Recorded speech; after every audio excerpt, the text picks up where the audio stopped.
ताक न्यूज़ में खुशामदीद। पंजाब जेलों में नादार कैदियों को मुफ्त लीगल एड की फराहमी का आगाज। पंजाब भर की जेलों में नादार कैदियों को मुफ्त लीगल एड की फराहमी शुरू कर दी गई। तर्जुमान महकमा दाखिला पंजाब के मुताबिक सूबा भर की तमाम 43 जेलों में फ्री लीगल एड कमेटियां कायम कर दी गई हैं।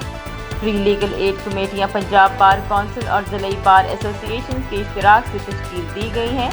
उन्होंने कहा कि नादार असीरान जो मुकदमात की पैरवी के लिए वकील का इंतज़ाम नहीं कर सकते, उन्हें फ्री लीगल एड मिलेगी। मुस्तहिक असीरान अपने मुतल्लिका सुप्रीडेंट जेल को दरख्वास्त देंगे, जिन्हें वकला से मिलवाया जाएगा। तर्जुमान का कहना था कि पंजाब भर में कुल 447 वकला को फ्री लीगल एड कंपनियों में शामिल किया गया है। लाहौर डिवीजन में 45, गुजरांवाला डिवीजन में 90, रावलपिंडी में 70 वकला शामिल हैं। इसी तरह फैसलाबाद डिवीजन में 47, मुल्तान में 45, सरगोदा में 24 वकला कमेटियों में शामिल हैं, जबकि बहावलपुर डिवीजन से 55, साहिवाल से 55, डीजी खान से 16 वकला को फ्री लीगल एड कमेटी में शामिल किया गया है। मज़ीद खबरों और अपडेट्स के लिए सब्सक्राइब करें हमारा चैनल और देखते रहिए ताक न्यूज़।